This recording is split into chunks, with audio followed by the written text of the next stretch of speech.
All right, how's it going, everybody? This is Ismortah, and I believe this is episode 42, Lantern Year 13 of my custom Kingdom Death Monster campaign. What I mean by custom is I have my own religion and a couple mechanics that I've tweaked, gameplay I've tweaked to better fit my immersion and storytelling. All right, so this again is Lantern Year 13, and this is going to be the settlement phase. So the survivors are coming back from the showdown. Then we're going to do the settlement phase, not including the departure, and see what beneficial or ailments affect my survivors. All right. Let me get to the other side of this cord. All right, so what you see in front of you is Kingdom Death Monster. So I have the settlement locations here. Here I have below all of my innovations and principles I currently possess. My 4 endeavors I'm going to get. Actually, I'm going to get 5, not 4. And here I have stuff that I plan to buy and stuff I plan to allocate with the resources that I have, which I'll go more into later. The settlement event, which I'll find out what that is. And I don't believe there's any other story events, but let me check. Actually, there is. So we got some definite goodness to share with you guys today. And again, this is the order of events, with exception that we're not doing updated death count and check milestones, because I do those as they occur at any time during the game. And we're doing all of this up through develop, because prepare starting survivors, just like preparing the showdown board, I have during the hunt stream to better allocate time. The fact that the hunt stream is really all about the strategy of how we're going to engage and fight the monster. So I keep it all as one package. All right, so let's do it. So the first step is setup. So I haven't shuffled in my innovation cards because I don't plan to innovate, because I think I'm going to get boned on resources is why. Right? Right. So that's why I don't see my innovation deck. But I have my settlement. I have all my locations. I got all my peoples. We're good to go. All right, so the first thing is the survivor's return. So that means I repair any injuries and damage to the armor, as well as brain damage, but of course you don't modify insanity. That's static like survival. And then I remove any tokens. I've already removed all of the tokens, and I just got to update all of the if any damage was taken. But if I recall, we didn't take any damage during the last fight, because it was basically a slaughter. And there is one thing I wanted to add while I'm thinking about it. It was a mistake I made at the tail end of the last stream, which was the showdown with the screaming antelope. Was I had said that I could use the blue charm to disable a trap from happening, but still and reshuffle the deck, but still draw the same number of cards. That is correct, except I actually could not have even activated blue charm, because even though originally I had 5 blue squares total, I lost 2 of the blue square connections, because remember I got rid of the lucky charm. So that was definitely a misplay, but also true is the antelope only had 2 hit points remaining. And that trap, if I just drew it like 1 card after or something, it really would not have mattered. The antelope would still have died pretty hard. And at that point in time, he had 1 AI card or none, so his attacks are very minimum as well. So just so you know, if you're like, hey man, that shouldn't have triggered, I caught that, but it's from how the fight was going, that would not have changed anything dramatically at all. He had no substantial offense remaining in his repertoire. But just so you know, I'm aware of that.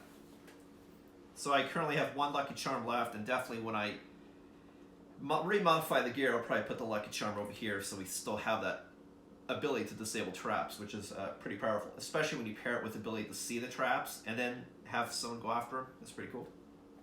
Okay, anyway, so let's update all of the stuff.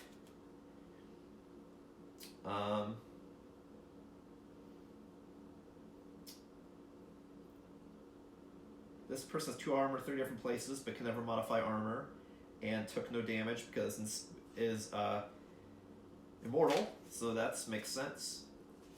Bliss should have 2 everywhere. That is correct. Jer should have 3 everywhere, which is correct. And Joy should have 4 everywhere except 5 to head and 5 to waist, which is correct. Alright, so we have absorbed all of our damage, replenished, repaired. Alright, so now we gain endeavors. So because I have 4 survivors that came back, I get 4 endeavors. In addition, I get an additional endeavor regardless because I have cooking. So I get 5 endeavors. And that's what you see here. I have 4 endeavors, and here's the 5th one, because this is what I plan to do with my resources. So I have 5 endeavors. But I'll keep here for the sake of argument. That way, in case stuff happens during the settlement event that modifies these, this is how many things I can do other than spending resources during the development phase. Okay, so now next thing we do is the settlement event. Any settlement events. I have 1 settlement event and then 1 triggered story event. So first we do the settlement event, which is Weird Dream. So again, don't worry about trying to read it. I just want to show you kind of like the format of the card. And if you can see the picture on the lower left-hand side, I will read it to you. All right, so it says, I just want to check if nothing else triggered I'm not aware of. No. Okay. Weird Dream. If you are the only player, which I am. Oh, I think I got this one before back in the day. It's it gives you these criteria and you're supposed to tell a story. And then depending on how the story was told, how well it was told, different things happen in the settlement. But it says here, if you are the only player, a survivor dreams about a giant man that controls their lives from the darkness above. Which is weirdly describing myself, right? All departing survivors gain 3 insanity. And that's actually it for this event. Otherwise, to go through all this fun stuff on what you're supposed to include in your story, and then you start to say how well the story is, and then when you roll, it gives you other things you're supposed to do, blah, blah, blah. I won't go into it because that way it's a surprise when you see it later if you're doing it, but because I'm playing it solo, all of my departing survivors will get 3 insanity. So I'm just going to leave this over here as a reminder when I depart to do this. So people will get 3 insanity. Which is very useful. That means if I bring entirely new people, it's an advantage to give people that much needed insanity to survive, especially the hunt, before I get to the showdown, because a lot of these insanity bonuses don't trigger until you arrive, which is arrival to showdown. But when you depart, that's when you leave for the hunt. And so that way you have some insanity to protect you during the hunt phase. All right, so compared to the last couple Lantern years, that was a very short settlement phase. So now, let me just record what that settlement phase was. So that one was Weird Dream.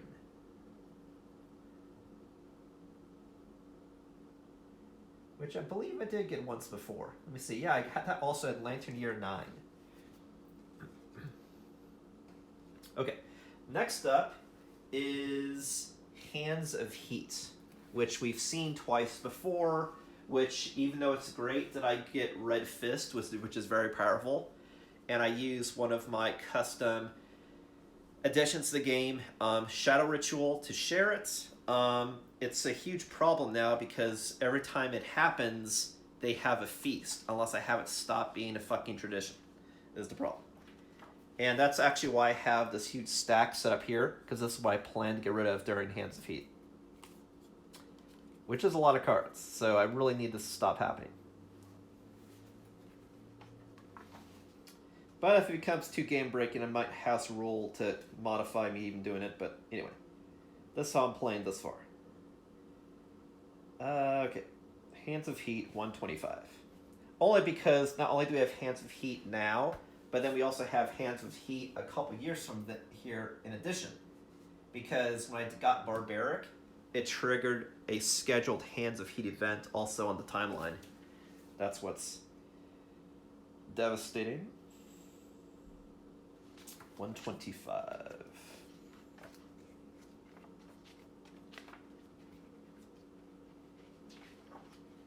Alright, so here again is what Hands of Heat looks like. Just straight up burning hands on a gorgeous person. Alright, so basically what you saw here is it describes this event that has two parts. Experiment with lanterns and lantern branding. You only do experiment with lanterns the first time you see it. Otherwise, whenever this comes up, you do lantern branding. Now, because of some of the, I'll say, kind of poor wording as far as how to do this event, it says to roll on the table, but you can't roll on the table unless you also nominate a survivor. And then where you nominate a survivor is included in this paragraph about also losing half your settlement's shit.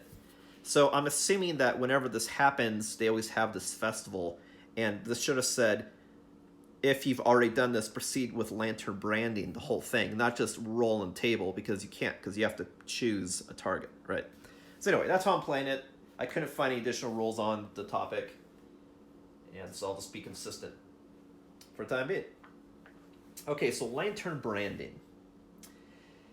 It says, a feast culminating in the ritual branding of the settlement's finest warriors by the heat of an agitated lantern. Discard half the settlement's total resources, including storage. That's this here. 11 resources. I have 22 total. Or 23. But anyway, half was 11. Round down. And nominate a survivor and roll on the table below. Okay, so who do I want to have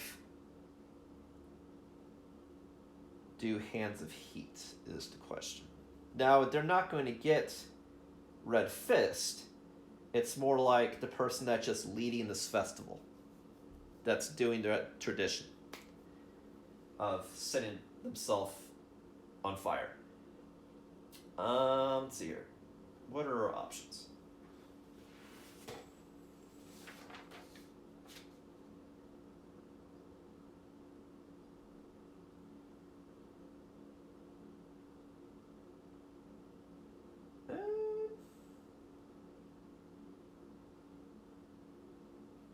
Definitely just do somebody I already have out. But who?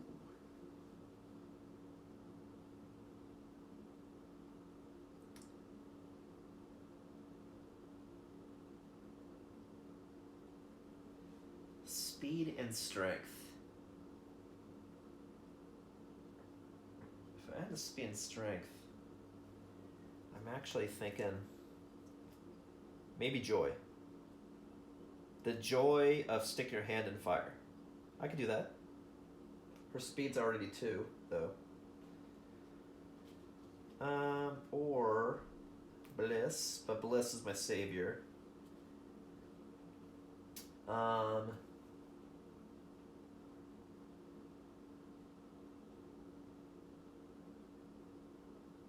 I could do Volva.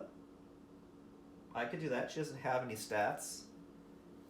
I'll do that. I'll nominate her since she's now, you know, I've typically always had someone, I believe, in the council. I have to check previous videos who did the Hands of Heat event, so let's do that. I'll have Volva do it since she has no stats and it's an active card. I'll do that. But no, oh, actually, she already has. Well, no, but you're not getting Red Fist. So she has Red Fist. Now she's going through the tradition of showing it. So yeah, it makes sense. So we'll do Volva. All right. So now we roll, and we hope to God we don't get a 1 to 3.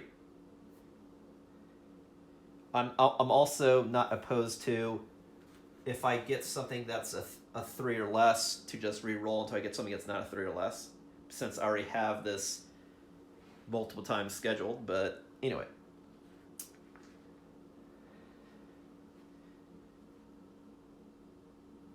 Either that, I'm trying to get the settlement to get more responsible, or to learn that, hey, you've already had a feast, we can't schedule another feast this year. I mean, the feast happens regardless. Like, I have to lose these resources regardless, because this happens before the roll. So all of these resources were lost, and I'll show you what I lost first.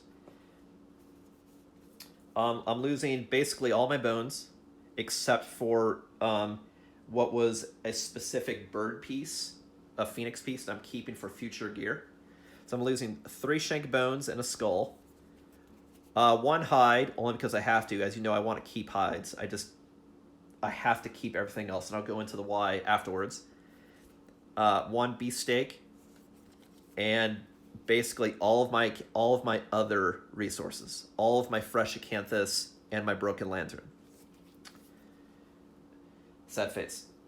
Okay, so now we roll. I want to roll where you can see it, so let me just move shit.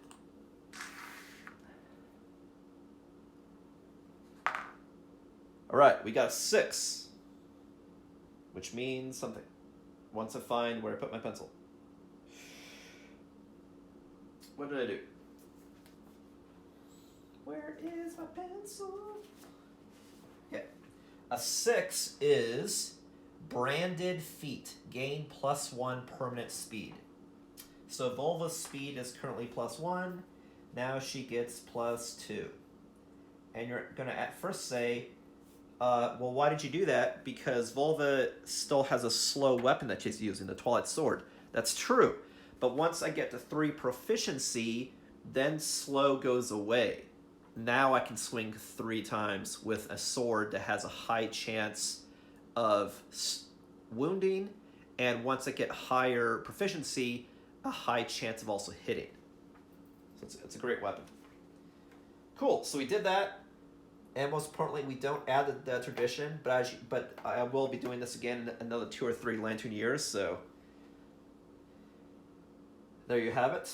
But I did have to pay half my resources to do this fucking festival to keep everybody happy, so.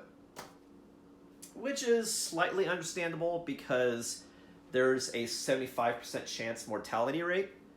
But on the other hand, you know, splurge on resources to celebrate, but you also still need civilization to survive, right? And that's why how the barbaric thing turned out, I was like, it's unrealistic you would burn through all your resources. I'm sorry. Like, period.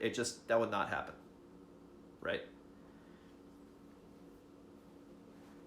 That's kind of like saying, I have food, and I want to give away food to help somebody else, my neighbor. Okay, but I'd still leave food for myself, otherwise I'm going to die and starve.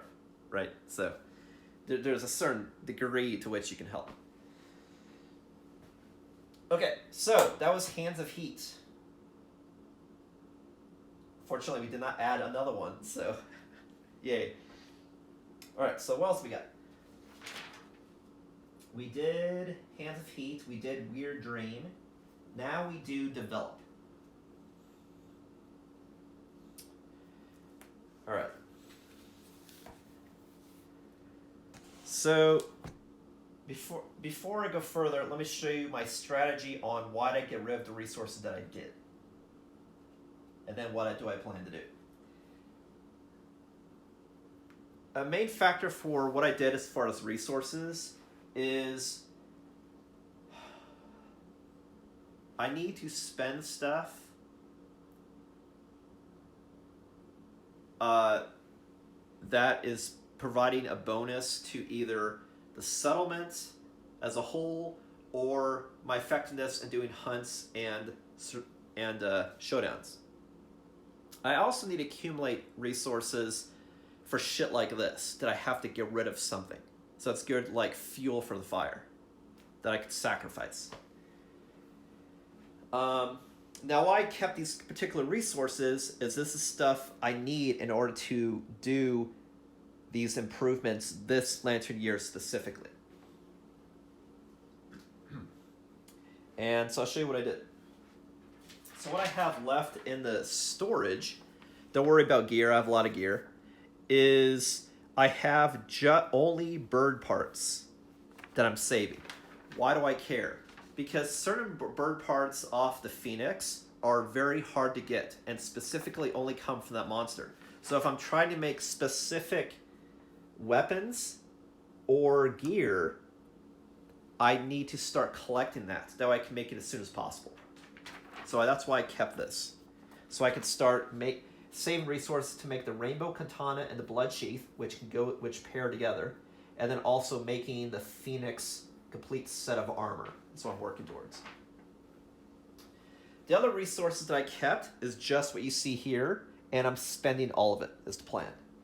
So I have these resources that I'm going to spend as well as an endeavor to make the leatherworker.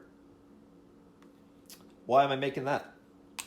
Because I need the leatherworker really for the next stage of the game. In order to more effectively do level 2 monsters, I have to be able to survive a longer hunt that also goes through overwhelming darkness. To do that, I need to have a hunter whip and or the bone axe and sickle. So not only do I take advantage of events or prevent rolling because I do these events, I'll have to look it up later, but then I also get resources that go toward survivability by having a canthus or getting ore iron to make the Phoenix gear. The reason why you want a whip is because it helps you, like bandages, just basically survive in hunts because you use it as a lifeline to pull somebody up. And it's also an effective way that can potentially control aggro of a quarry, which is interesting. And then I plan to, with the Broken Lantern in storage and these 2 pieces, make the final 2 pieces of my second set of Screaming armor. That way I have another person in full gear that has high armor as well as some unique abilities that go with it. Chiefly, that means that now I can do the activated ability with the Twilight Sword or the Bone Club because they're both cumbersome weapons. You can't move and attack, and that allows you to activate a weapon after you've moved. So that's huge. And then I also plan to use Love Juice to get, hopefully, twins so I can increase my population. So I do these Nemesis Encounters or very unlucky hunt events, I can absorb loss of people. And then with the remaining 4 endeavors, I plan to just do face painting activities to either improve intimacy, to help ensure I get twins, or so my survivors, when they go out, have more survival and insanity, so I help them live through the whole endeavor. Because like you saw what happened last Lantern year, I lost half my party just from the hunt event, only because everyone didn't have at least 2 insanity, or 1 insanity. So that's really unfortunate. I lost people for really a dumb reason.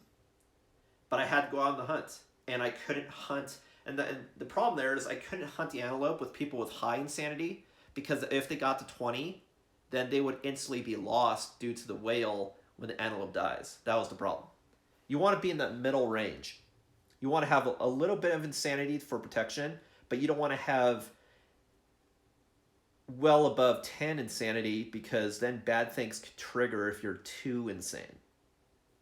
Right. Okay, cool. So that's the strategy. So first thing I'll do is Leatherworker. I've been trying to do this for some time now. To make the Leatherworker, where is it? That's a cool sound.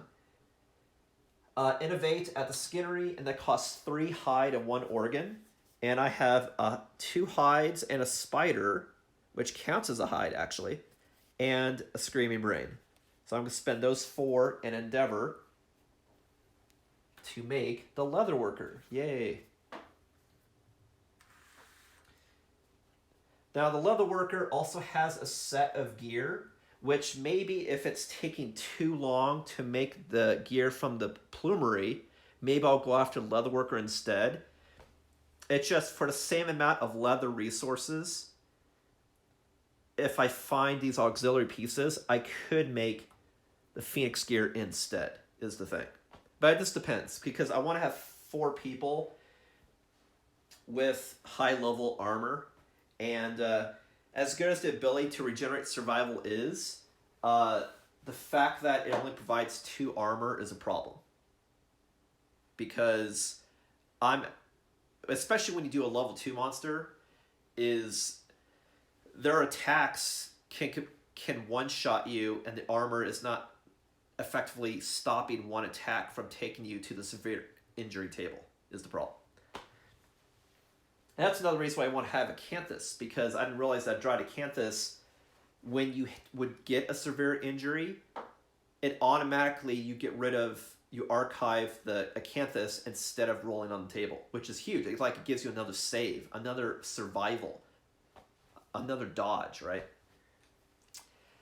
So that's one of the reasons why you want to farm with the sickle, and then the pickaxe is how you get the iron to use toward Phoenix gear.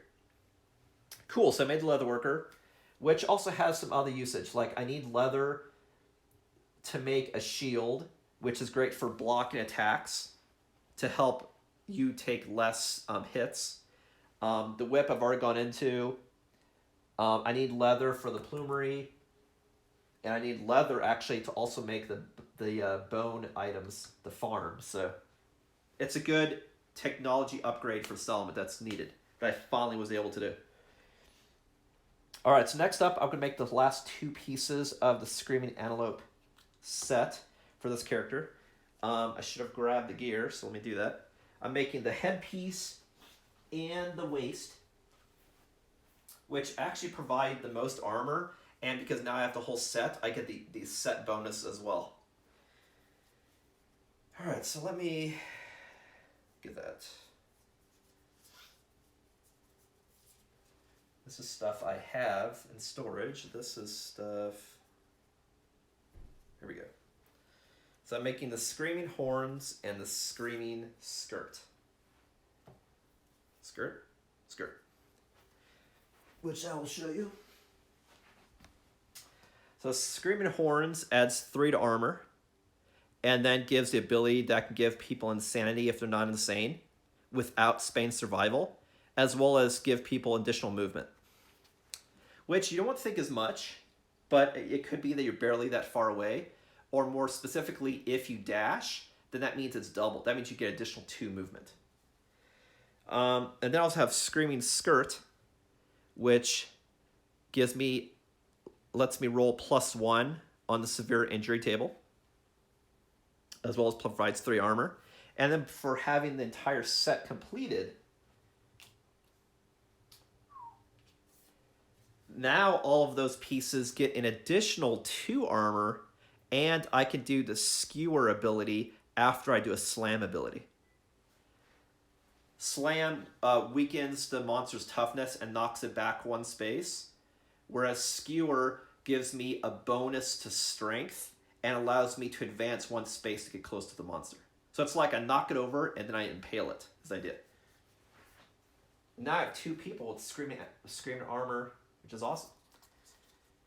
So I won't put on yet, but I plan to, because I need to rearrange the gear grids, but I'll do that during the next video. But I got these 2. Great. Next up, yeah, that's these resources. And I also spent a broken lantern, so get rid of that. So now all I have in storage were Phoenix pieces. Alright, so lastly, I have Love Juice. So, if I want to give the bonuses to Love Juice, I have to do face painting before, because once you do Love Juice, it immediately triggers the Intimacy Story event. So, I'm going to try spending 1 in order to do Founder's Eye, which will give me +1 on each roll. And I know I roll twice. I'm just trying to ensure that I get a 10, potentially. So it's give me a small boost. Or if I roll terrible, to have me not roll super bad. So I'll do that. So face painting, I'll do Founder's Eye. I have to get a 4+.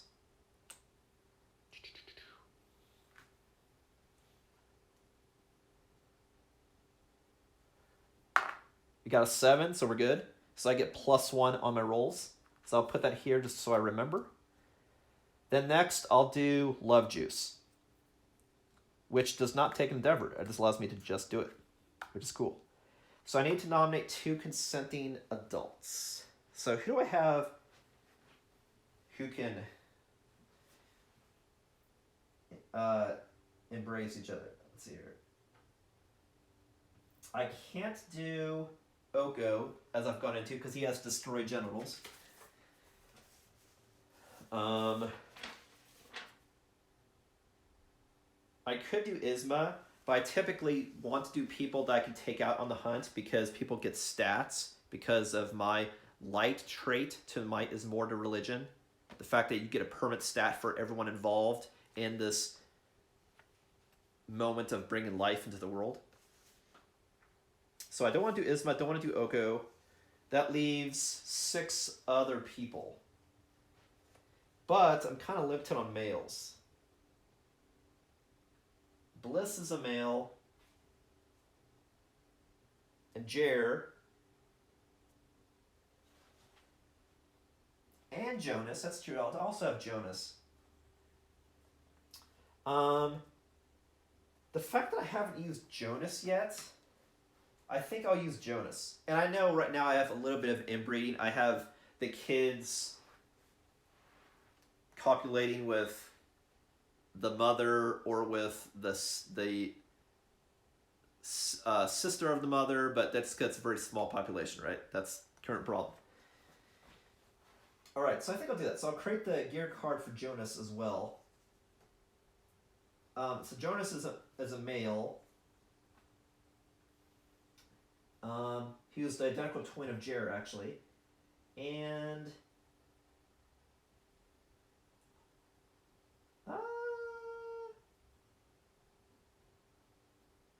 could do it with joy. I want to try to like level the playing field with stats. Is what I'm trying to do here. I can also do Volva because she'll get some additional stats as well. I could do that also. So I could do Volva and Jonas. But I believe Jonas is actually the child of Volva. But again, like this is, bound to happen, get small population. So I think I'll have, Volva and Jonas will be the consenting parents. I'll just modify that afterwards because I'll have to modify a bunch of stats, blah, blah, blah, blah, blah. But they'll both be the consenting adults. Consenting by means the civilization says, we need you guys to do this for the good of the tribe. Okay, so we're going to spend Love Juice and trigger Intimacy. And does anyone have anything weird? Volva does have high courage and almost 3 understanding, so that's good to know also if that comes to play in anything. Which I don't think it does unless you're doing augury, but good to know. Intimacy is 133. And I'll show you that as well. So here's the Intimacy image on the left. And I actually have sculptures of the couple. And then we have the table. Depending on what I roll, different stuff happens, as usual. Okay, so I rolled 2 dice, and the dice gets +1, and then I can choose what die roll I want to do. So I'll do a white for good luck, and I'll do a black. Because the Ismortah religion, literally is about the balance of light and dark. That's why the settlement is actually called Showdown, if you don't recall, because you make a shadow with light and darkness. That creates the illusion of a shadow. So it's Showdown, City of Shadow. Here we go. Okay, so we rolled a 5 and an 8, and they both get +1, so it's really a 6 and a 9.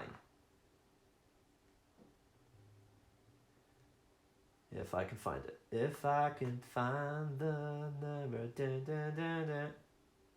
Okay. So a 6 would have been good, but a 9 is twins, and that's exactly what I wanted. I wanted to have twins because you get 2 to the population for the price of 1 good fuck. So, great. So we got a 9, which means the settlement celebrates a twice fortunate event. A pair of healthy newborn survivors enters the world. The population gains +2 population. So I'll have this time be fraternal twins, if I'm saying the word correctly. Now they're 2 different eggs, so for fun I'll roll to see if I get males or female. Male will be odd, even will be female. I got a 1 and a 10, so I got a male and a female. Sure.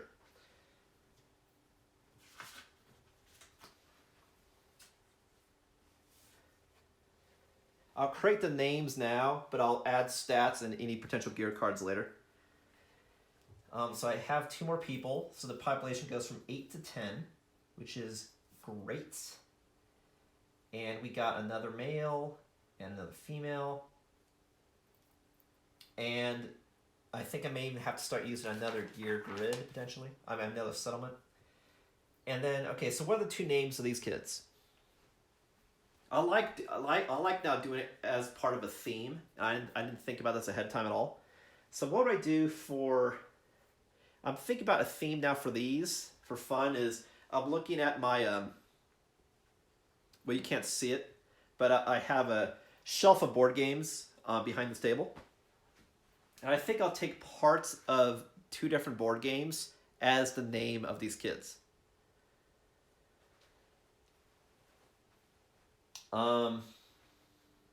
Like, for example, I have Takanoko. I've used Oko before. I could have someone be called Taken. That would be a cool name. And I just found another one. And then I also have Captain Sonar. I can name another person Sona.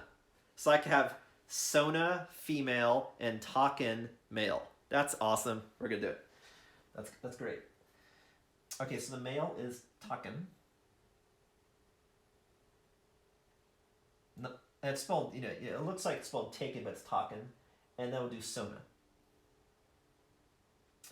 And then the bonuses that they get is they get a +1 by default because of the balance trait. They get a +1 because of the light trait. And then they get +1 to strength because of barbaric. And then the people that were involved in intimacy also get +1 to light also. So both the parents. So I'll just make a note and do it later. So Jer, we have star 1, vulva. I mean, it's not star 1, star L. Star L. And then Taka and Sona have star B, star L, +1 STG, not STD.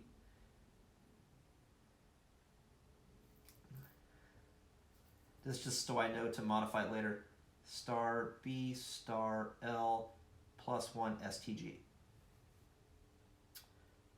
So vulva and... Wait.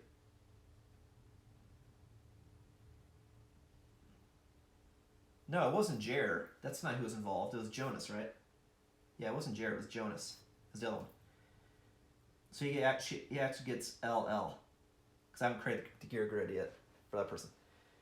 So Jonas and Volvic got +1 to a stat, and then Taken and Sona will get +1 stat twice and +1 strength. Cool. Awesome. Exactly what the outcome I was hoping for. All right, so now the last thing for settlement phase is you can like, oh, but what about innovating? The problem is I can't innovate because I don't have the resources to do so. But it's actually okay. What's important is every lantern year, you have some sort of societal upgrade, meaning affects everyone in your settlement. Like me, upgrading this gear grid armor is great for one of the 4 survivors, but it doesn't help all survivors, right?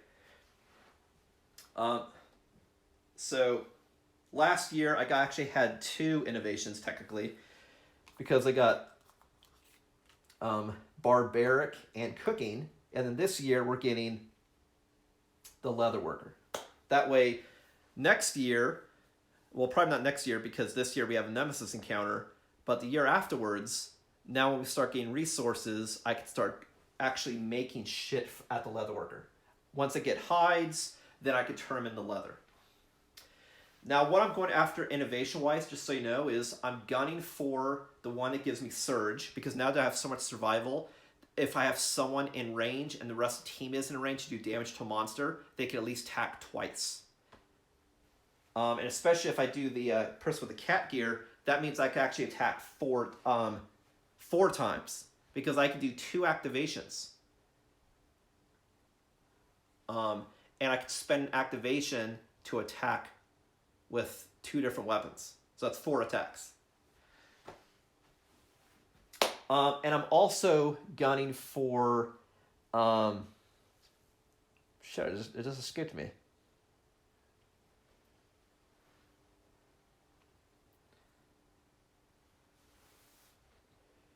What was the other thing I was gunning for? It just escaped me. I'm gunning for Surge. I don't think I have to necessarily gun for Survival because I'm at 8, so I'm at a good spot. God, it just escaped me. The other one I'm gunning for. Shit. It escaped me. I mean, I know I know I eventually want to gun for scrap smelting because it's the cheaper version instead of making it at the weapon crafter for sure. But I don't need that now. I really want to get the surge. God damn, it just escapes me. Well, anyway, what I'm going for is stuff that helps, especially my ability to survive hunts is what I'm shooting for. So that's why face painting's so great. Drums are good. Bloodletting's good, because they're all things that can give you insanity and survival to help live through the hunt and also help live through the showdown.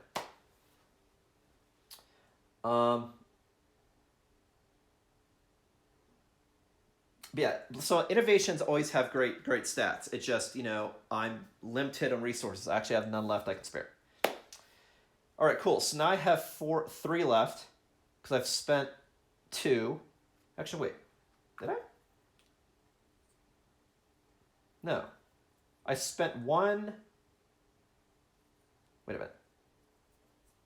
I spent 1 on the leatherworker, and then I made Screaming Armor, and then I did Intimacy. Oh, yeah, I spent 1 on Face Painting. That's right. I already spent 1 on Founder's Eye. That's right. All right, so for the last 3, what I was thinking about doing is spending it on doing Battle Paint on Face Painting. The Battle Paint endeavor says that if I roll a 4+, then all of my departing survivors will get 2 survival and 1 insanity. And that's for every time I successfully do it, because it doesn't say that I can only do it once. Like some of these say you can only do it once, but this does not say, so I can just keep stacking it. Just like drums, I could stack to give someone more survival or insanity, or bloodletting, a lot of insanity. Bloodletting actually is kind of risky to use on anyone else other than Volva, because this can knock someone's survival to 0. But remember, with Volva, you don't care, because she can't spend survival. So it's only gains. So, and I'm already going to have the departing bonus from Weird Dream that everyone's going to get 3 insanity. So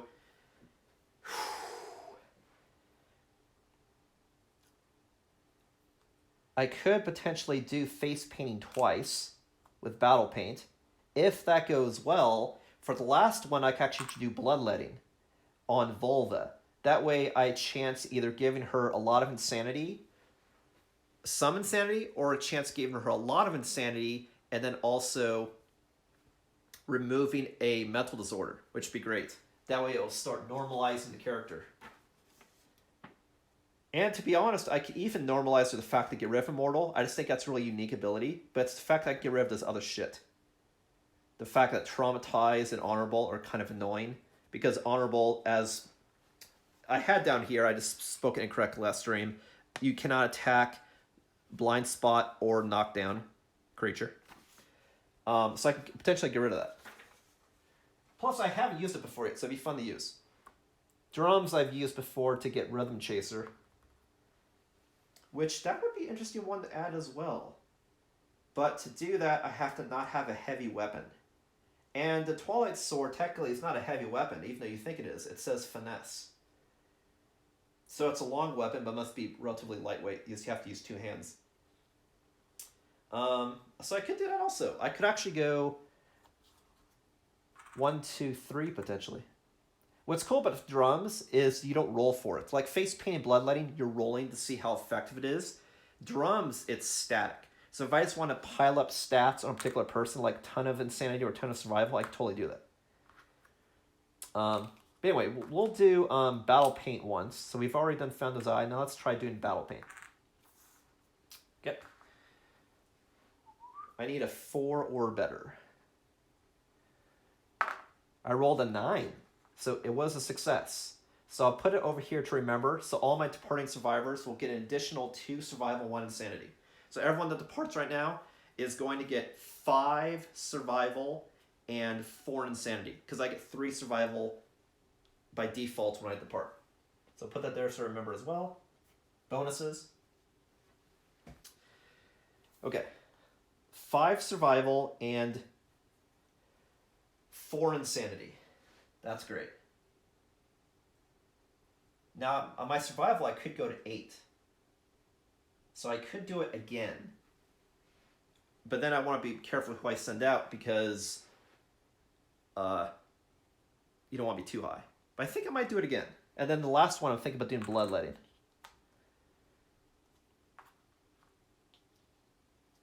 Because for the price of doing this once to give someone 2 survival, I could chance face painting and give someone 2 survival and an insanity.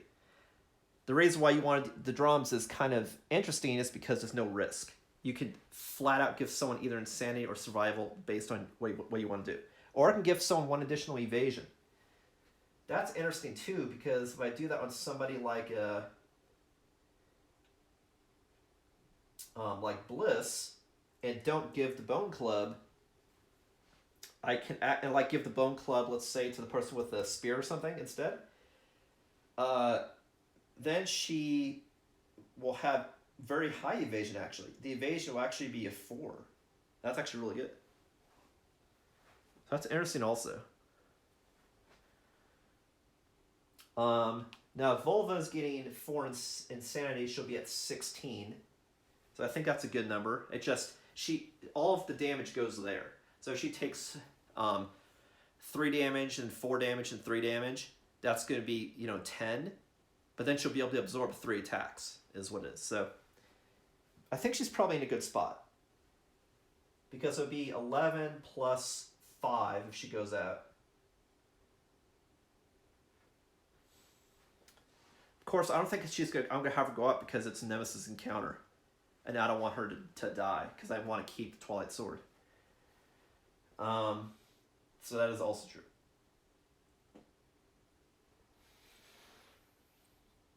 And this is only for departing survivors, not everyone in the settlement.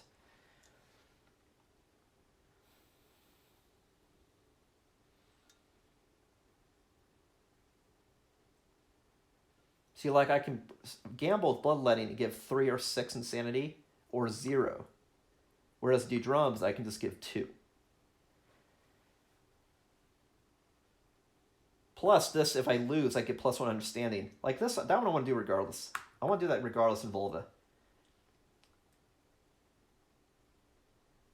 The question is, do I go for evasion? I think I will. Okay, so I'll commit. So new people then will get 4 insanity. The question is, do I want to have that go even higher? I could gamble and do it. Shit. I know I want to do bloodletting. That's fact. I know I want to do that. But, and I'm having the new kids depart, most likely. Probably. Or maybe half. Like, I know, I mean, Volva's not going out. I'll probably have Oko go out because he's got such high hunt experience that I'm eventually going to lose him anyway. So if I have to lose someone, I might as well lose him now.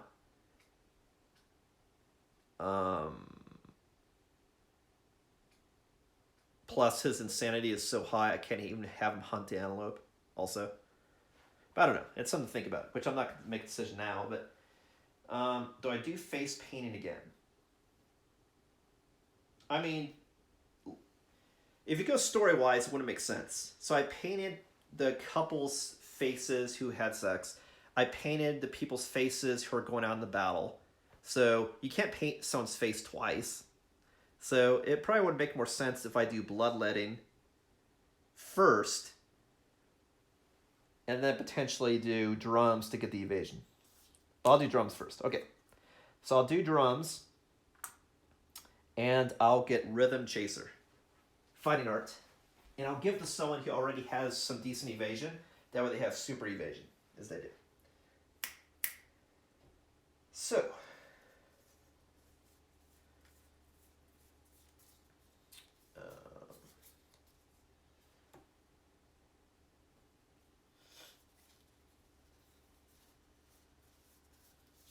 I'll write it on the card later, but I have Rhythm Chaser, but I'll show it to you.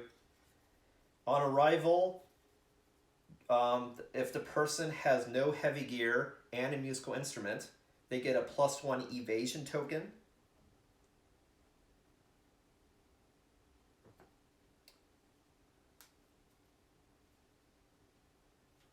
It's basically all it is. So it's a way to just have a permanent +1 evasion whenever you go out as a token. Kind of like Red Fist as a token. Cool. So that will go to probably Bliss. Boom. All right. So we did some drums. We made a leather worker. We did some face painting on a lot of different people. We had a weird dream. Lastly, let's do some bloodletting on Volva. See how we do. Oh, you know what? I can't do bloodletting. You know why? I'll tell you why. Because it's not just a roll, you also have to spend 1 resource. I have no resources, literally. I have no resources. I can't do it. Cannot do it. My other resources are too valuable to lose. So now I'm going to see, does anyone else have evasion that could benefit from this? Well, what I could also do is I could just give someone stats as evasion and give them also Rhythm Chaser. It's something I could do.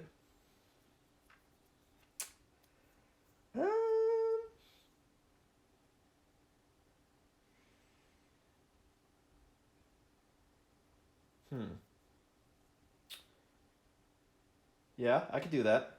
I could have one of the kids. Okay, I could give like 2 evasion, and then this would be another +1 evasion. Unless I want to do more face painting.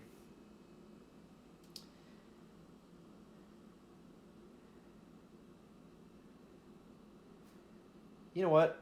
I'm going to give them a fighting chance. I'll do face painting twice. So the first application, like maybe the eyes, and second application maybe like around the neck region or something. So we'll do 2 applications. Kind of like a tattoo. You do it as a series of applications, right? So I'll attempt face painting a second time, and I'll put one of these tokens for every a multiplier. So if I do it twice, I'll put 2 of these. Unless there's something else I want to do. Let me check.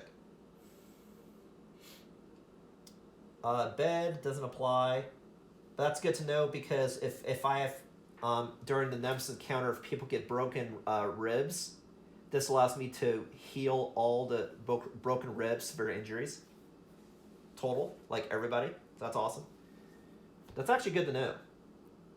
Because instead of dying, I could have people take all these broken rib injuries to just live. So that's actually good to know. I might actually purposely do that. I don't have resources, so can't do cooking. I can't do bloodletting because I don't have resources.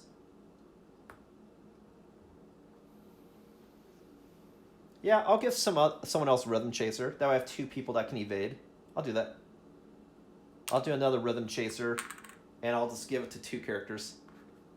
So I'll just put 2 of these here to show that I have to pass out 2 Rhythm Chasers to people. I'll work out stats later. That's kind of boring stuff to try to figure out during the stream.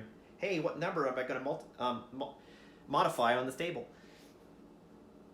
Okay, so for the next video, I'll have the people I'm going out with their modified gear grids and all of their stat bonuses. I'll give out Rhythm Chasers, and I'll apply the bonuses to face painting and weird dream. All right. So I think we're good. 2 people got Rhythm Chaser. We got some good stats going out the gate. And we got more people. And we got a whole new, we finally have a 4th full gear set, and we finally got our much needed building so we can start making leather. Now we just gotta get hides and hold on to them, for fuck's sake. Stop having festivals. I think we're in a good spot. So this Lantern Year is a Nemesis Encounter, so the next stream will not have a hunt because there's no hunting of the Nemesis Encounter. You just go straight into it. So I'll have the departure and the arrival all part of part 1 of the Nemesis Encounter, which will most likely have at least 2 parts if you see me fight the hand before. So it's going to be a little drawn. It's going to be a kind of long fight, but I also have a strategy I'm going to try this time around with the fight, which will probably also speed it up. So I'll go more into that next stream. Well, I think that's it.